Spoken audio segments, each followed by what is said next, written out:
a privilege and an honor to be introducing our featured guest this morning at chapel. And before I bring up Father Greg, I want to say a few things about his mission and about what I know about Homeboy Industries. This is LA week here at chapel, which is wonderful. I love Los Angeles. And it's just a vibrant city and a wonderful place to explore, and I encourage my students to do that whenever they can. And in fact, this Saturday night, I'll be spending the night on the roof of the Union Rescue Mission on an air mattress in a tent with a number of my students as part of our mission to go back into the city to tell compelling stories about LA and about the people there. As part of that mission, last year, one of my students, Jake Turner, in fact, he's here today, did a piece on Homeboy Industries as part of a TV travel program that he was producing. And so I'm going to show a clip from that to introduce Father Boyle this morning and give you a little bit of a background about Homeboy Industries and what it means to the people of Los Angeles, what it has done for former gang members in LA. So let's take a look at that clip right now.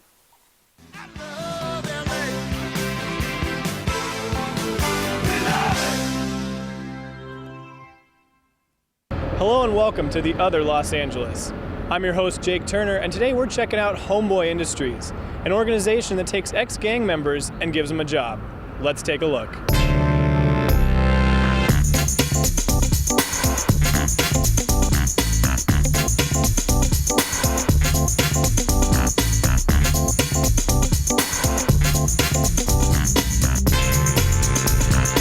Homeboy Industries was founded in 1988 by Father Greg Boyle in order to address the root causes of gang violence, poverty, and lack of access to education. This is a place of hope, where people can encounter hope. Hope is foreign to this population. They gave up a long time ago, imagining a future for themselves. By simply offering someone a job, Homeboy has been able to give hope to over 8,000 gang members every year. Homeboy offers a variety of jobs including solar panel installation, landscaping, and cleanup crews. They also run their own embroidery and silk screening shop. Here, they design and create apparel for themselves and outside clients. But perhaps what Homeboy is best known for is their food. They have their own bakery and restaurant, which they call the Homeboy Bakery and the Homegirl Cafe. This is our Homegirl Cafe, and our Homegirl Cafe is made up of mainly homegirls. A lot of our homegirls have just maybe did a little bit of time in prisons, YAs, different facilities, and when they get out, they come to Homeboy Industries looking for a job. A lot of them have never had a job in their lives, So what they can do is they can gain skills here. They learn how to cook, clean, work a cash register. You have different opportunities all the time, there's always different stuff.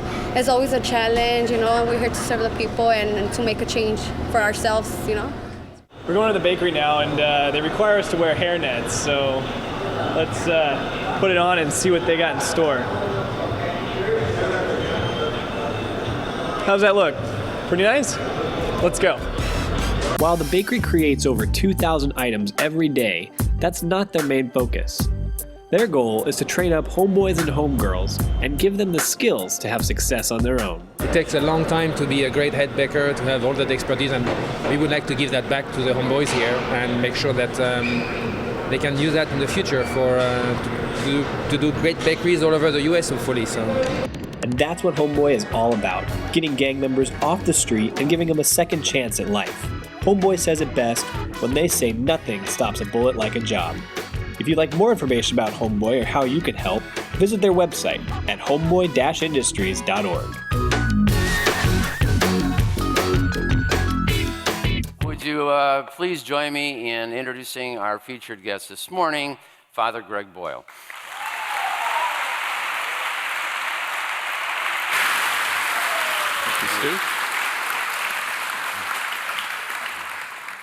I should also mention, as by way of announcement, that Father Boyle's book, brand new in paperback, is available today, and it is entitled "The Power of Boundless Compassion." The original hard copy was released last year. It just came out in paperback. And it was named one of the best books of 2010 by Publishers Weekly. So congratulations on the new book. Thank you. And tell us about that, the power of boundless compassion, because I'm intrigued by the name. What is boundless compassion? Well, the title of the book is Tattoos on the Heart, which comes from a story of a kid who I had praised once when he was surprised that I would. And he said, I'm going to tattoo that on my heart. So I said, well, I'm going to name a book if I ever write it that. But the power of boundless compassion is really about imagining a circle of compassion and then imagining nobody standing outside that circle. And so to that end, all of us are called to stand at the margins with the poor and the powerless and the voiceless, and stand with those whose dignity has been denied, and stand with those whose burdens are more than they can bear. One of the great privileges of working at Homeboy Industries, you get to stand with the easily despised and the readily left out, with the demonized so that the demonizing will stop, and with the disposable so that the day will come when we stop throwing people away. So the idea is to widen that circle of compassion, which seemed to be the heart and center of what the ministry of Jesus was all about. That's where he stood so that people would be included. I first saw you as a panel of speakers at the Milken Institute in Santa Monica about 4 years ago, prior to becoming a professor here. I knew at that point, listening to you, that I would connect with you again, and here we are. Just because I saw something in you that day that was very powerful, the calling that I saw and hearing you speak. Where does that calling come from? You're one of 8 children. You're a native Los Angeles resident. Yeah, I'm a Jesuit. I was educated by the Jesuits, so for me, I was attracted to them because they were hilarious. And and they were also sort of cutting edge. This was during the time of the Vietnam War, so it seemed to me that they lived as though the truth were true, and that they put first things recognizably first, and they had a good time doing it. So I wanted to do that. They had a good time doing it. Yeah, I think William Carlos Williams, who was an American poet, said of poetry what could well be said about our Christian living. If it ain't a pleasure, it ain't a poem. And I think God made us because he thought we'd have a good time. And I think that's okay. Everybody thinks the harder thing is the better thing, and Jesus knows it's just the harder thing. And the reason we love enemies is not because it's the harder thing, but because it's the thing that most resembles the heart of God. That's why you do it. But there's joy in that, and it's supposed to be joyful. And this is joyful for you, Homeboy Industries. Yeah, I wouldn't trade my life for anybody's. I've had to bury 174 young people killed because of this sadness. If it was doing that all the time, I suppose nobody could do it. But it's mainly watching human beings who are on the margins discover the truth of who they are, that they're exactly what God had in mind when God made them. And so you watch them become that truth. You watch them inhabit that truth. And that's a powerful thing to have. And I like things that are practical and things that work. I'm a lawyer from Chicago, and so I have dealt in the past with some tough cases and situations that have to be worked out for whatever reason, and in the end come up with solutions. Homeboy Industries attracted me because it's a solution. It's an idea that has a pragmatic end. How did you come up with that? Well, I was just happened to be pastor of the poorest parish in the city, and nestled in the middle of 2 public housing projects, Pico Gardens, Aliso Village, and we had 8 warring gangs, which is unheard of in public housing. You'd usually have 1 or 2, but not 8. And so the LAPD deemed my parish the place of the highest concentration of gang activity in the whole city. So you had to do something, and I started to bury kids in 1988. So we started a school, and that started a jobs program, and then we started businesses. And now we're the largest gang intervention rehab reentry center in the country. It's also used as a model, everybody here should know, a national model for bringing ex-gang members off the street and giving them hope and opportunity. So that model that you've created now is being carried out through the rest of the nation. How does that make you feel to see that happen? Well, that's good. And people always ask us, to come set up shop in Wichita or Pritchard, Alabama, and we have no interest in becoming the McDonald's of gang intervention programs, you know, with over 5 billion gang members served, you know, but what we'd rather do is have them come visit us, steal anything that makes sense to them from, you know, we have tattoo removal to mental health counseling to case management in all our businesses, 5 businesses, you know. So, and then take it home, and so that it's born from below. I wouldn't want to airlift into any city who we are. And plus, I don't want to have to worry about how's Homeboy doing in Wichita, you know. Right. Yeah, right. so. And to see a gang member come off the street and have their life changed or turned around, what does that do for you? Well, obviously that's very gratifying, you know, but you can only meet people halfway. And no amount of me wanting that guy to have a life is the same as that guy wanting to have one. So it works like rehab.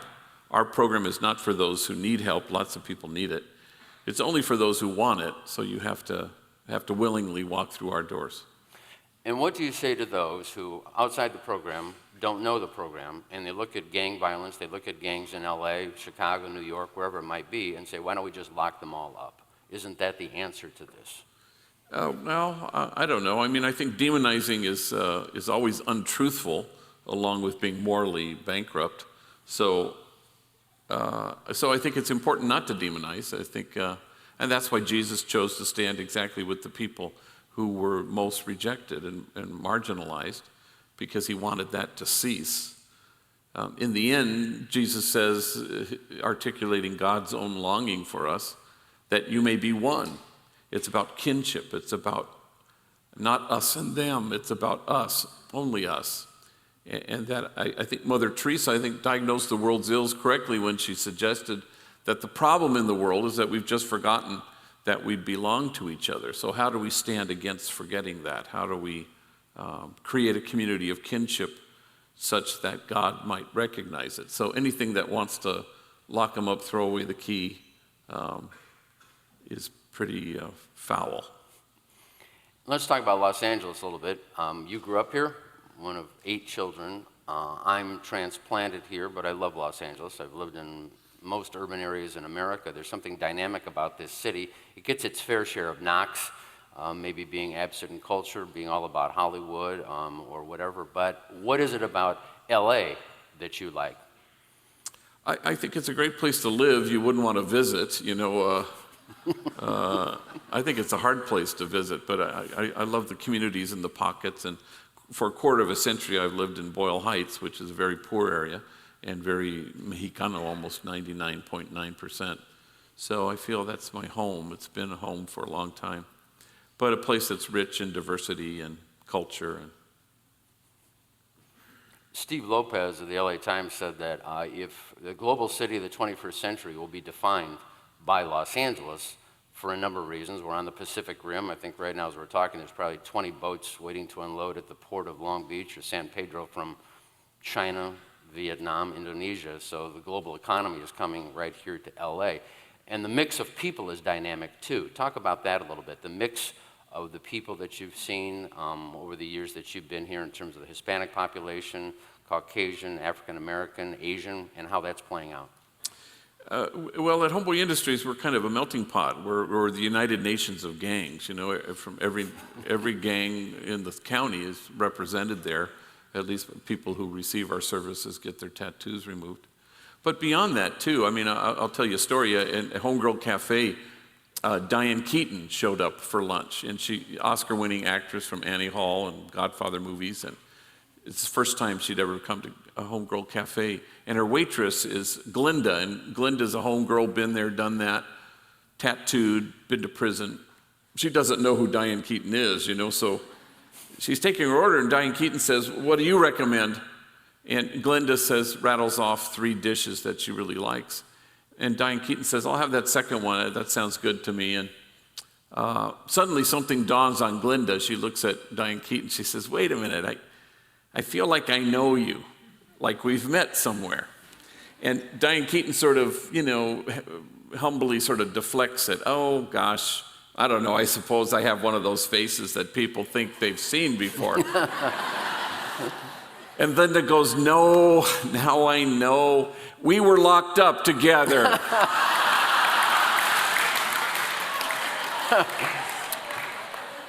Now, that's a perfect snapshot of LA, suddenly kinship so quickly. Oscar-winning actress, attitudinal waitress. That's exactly what God had in mind. That you may be one. And that's really sort of the great hope and possibility of Los Angeles, I think. This is LA Week here at Chapel, and how would you encourage students here to participate and come out of what I call the campus bubble here at Biola and go into the city? We're doing it this weekend in terms of the mission with the Union Rescue Mission, because the Lyman Stewart, who founded this university, founded the rescue mission down there. In addition to that, how would you encourage students to get into Los Angeles?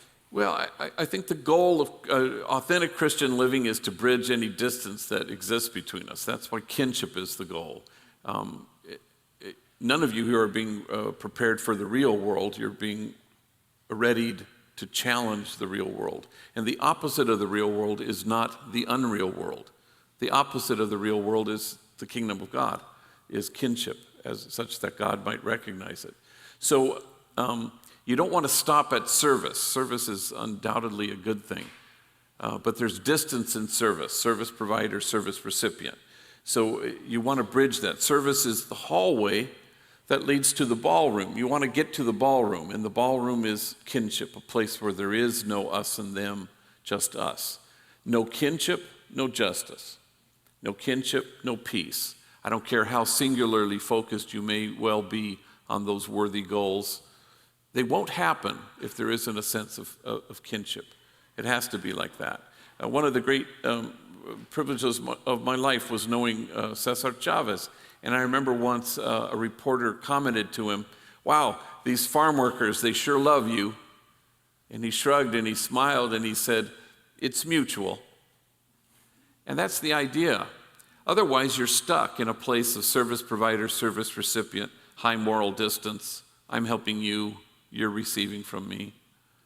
If I could tell a brief story, there was a homie named Caesar who had gotten so many jobs from me over the years, and I knew him since he was a little kid growing up in the projects. He became a gang member. He'd get high mainly, but then he'd get locked up after he'd be working for me for a while. And once he finished an 8-month stretch in prison, and he came out, and he says what gang members often say, this time it'll be different. And I said, well, all right. So I called a friend of mine who runs a vending machine company in Alhambra, and he hires Caesar right on the spot.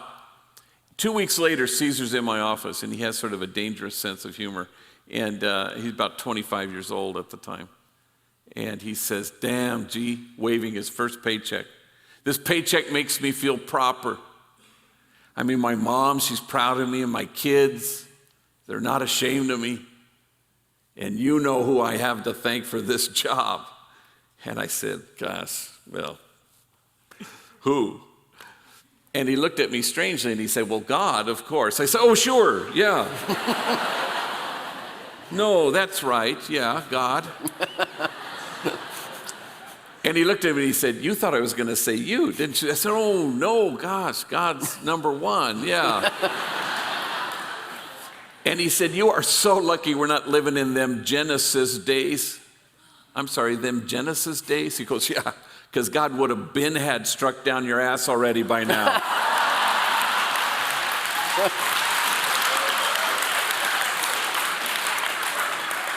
Well, again, we were dying laughing. And there's no such thing as service provider, service recipient. It was mutual. It was mutual. So it's not so much where to go in LA, it's how to go in LA.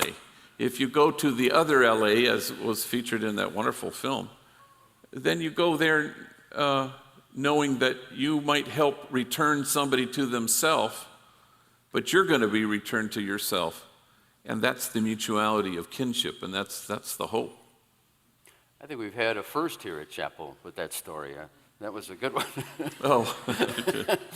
So those are the real experiences that make this real. meeting gang members, giving them a job. Let's talk about the idea of a job. In the video that we saw, nothing stops a bullet like a job. Why is that? Well, you know, it feels sort of creaky to me now because that's 25 years old, that slogan. And I think in the old days I used to think that was it.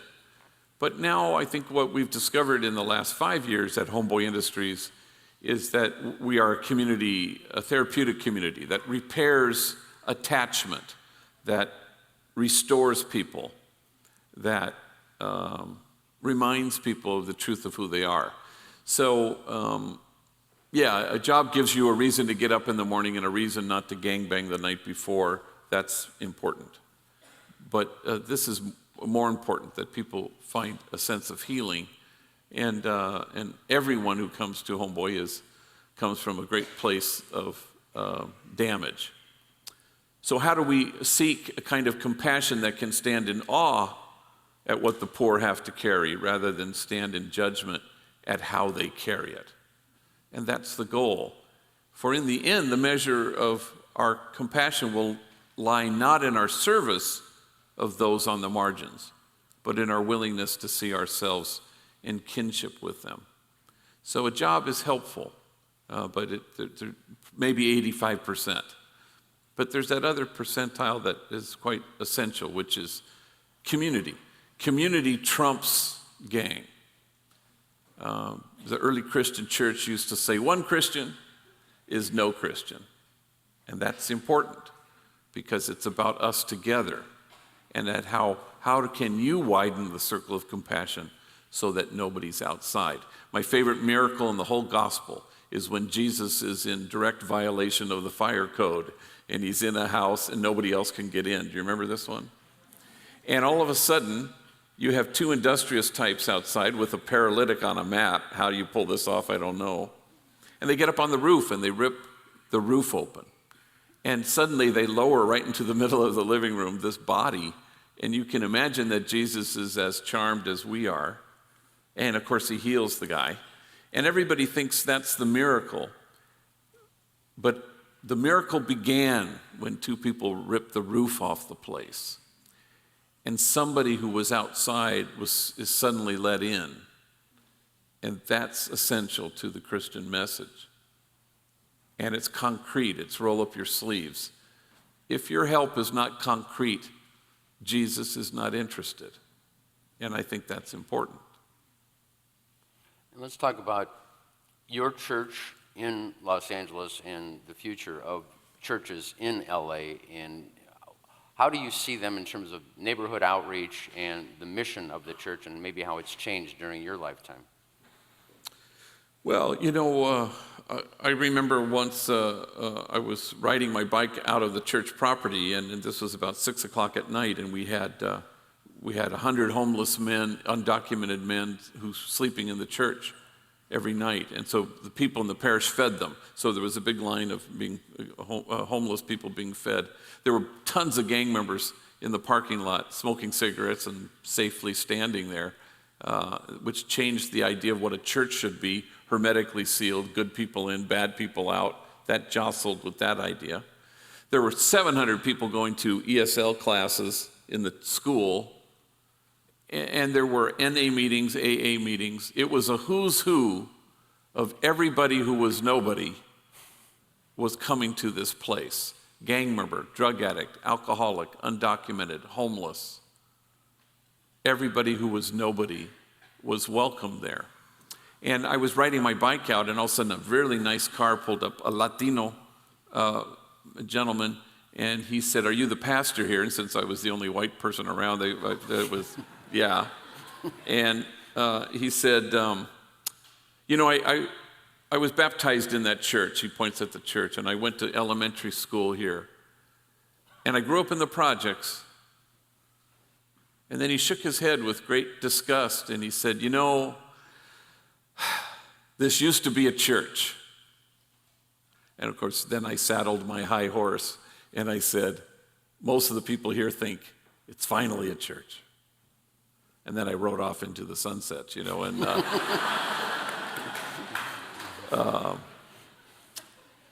But that's the idea, it seems to me. You want to break open what church is, otherwise it becomes the opposite of who God is. It becomes judgmental and us versus them and high moral distance and aren't we holy and aren't we saved? And what could be more opposite than the heart of God than that? So if God is compassionate, loving kindness, all we're asked to do is to be in the world who God is, and that has to be concrete and welcoming and inclusive. Back to Homeboy Industries, you ran through some difficult times this past year, and I think it made some press in terms of funding and the financial situation there. How is that going now? Yeah, we're okay. We're stabilized. It's a struggle. We're a hard sell. People don't want to help gang members too much. We save about $20 million for the county a year, and otherwise money that would be spent incarcerating. Same amount of money for the state. So we're a good investment. We're now have 6 salsas in our chips, Homeboy chips and salsas, and 256 Ralphs.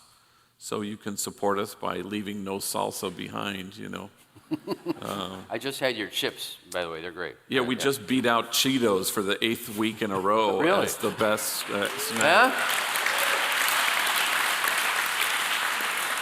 Yeah? I never thought I'd say that sentence, but so apparently they're the #1 chip or snack or something. I don't know. Anyway, we're fine. Thanks for asking. Good to know that the chips are flying off the shelves. That's right. Who creates those different enterprises at Homeboy? These different ideas, chips, salsa, all that. We have a whole team of people who are creative and helpful, and the homies run the place, which I'm very heartened by. Guys who started at the beginning and now have leadership there. Yeah, and how does that work? How do they come up and now assume leadership roles? I mean, it's through your guidance, but something has to click inside them when suddenly they take it to that next level. Yeah, and keep in mind it's folks working with enemies.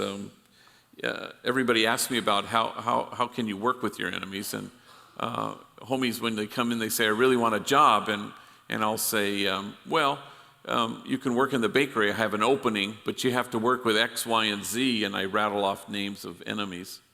And they always say the same thing. They say, I'll work with them, but I'm not going to talk to them, which used to bother me in the old days, until you discover that no human being can demonize somebody they know. It's hard to sustain. So I'll tell a brief story. Years ago, I had a homie named Youngster. Everybody called him Youngster, and I thought he was ready, so I walk him into our Homeboy silkscreen factory, which is our biggest business, and there are 30 workers there on the floor, and he's greeting each one, and I'm introducing him, and he's shaking hands and looking in the eyes of his enemies, and I'm thinking, boy, this is great. Until Youngster gets around the bend, and he encounters one of his coworkers, a kid everybody called Puppet, and the two of them mumbled something, and they stared at their feet, and they didn't shake hands. Well, I know they're enemies because I know what gangs they hail from, but he just finished shaking hands with other enemies. I find out later that this is a hatred that's so deep and personal that neither of them think they can get beyond it. So I sense that much in the moment, and I look at them and I say, look, if you guys can't hang working together, let me know. And I got a bunch of people who would love this job, and they don't say anything. About 6 months later, Puppet is returning home from having gone to a corner market to buy something. He decides to take a shortcut, and he cuts through an alley, and because he has, inadvertently, he bumps into 10 members of an enemy gang, 10 against 1, and they beat him badly, and he falls to the ground, and while he's lying there, they will not stop kicking his head until he's lifeless.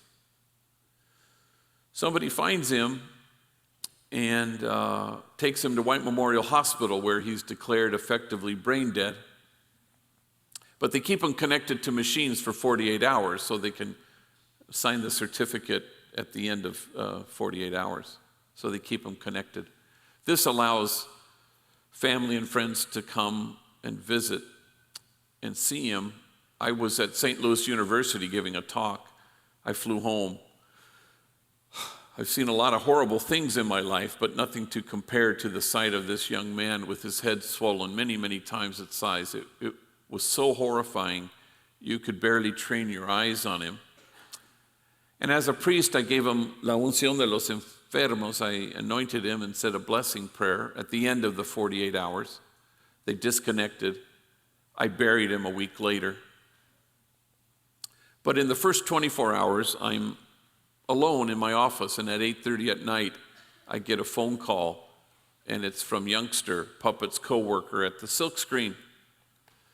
And he says, "Hey, that's messed up about what happened to Puppet." I said, "Yeah, it is." And then with a certain kind of eagerness even, he says, "Is there anything I can do? Can I give him my blood?" And we both fall silent under the weight of it. Until finally, he breaks the silence, choking back his tears, and he says with great deliberation, "He was not my enemy. He was my friend. We worked together." Now, can I say that always happens? Yes. Can I say that there's ever been an exception to that? Never. And it shouldn't surprise us that God's own longing for us, that you may be one, just happens to be our own yearning for ourselves.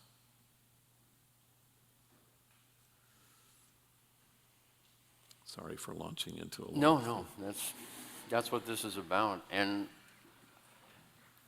we just have a few more minutes left here.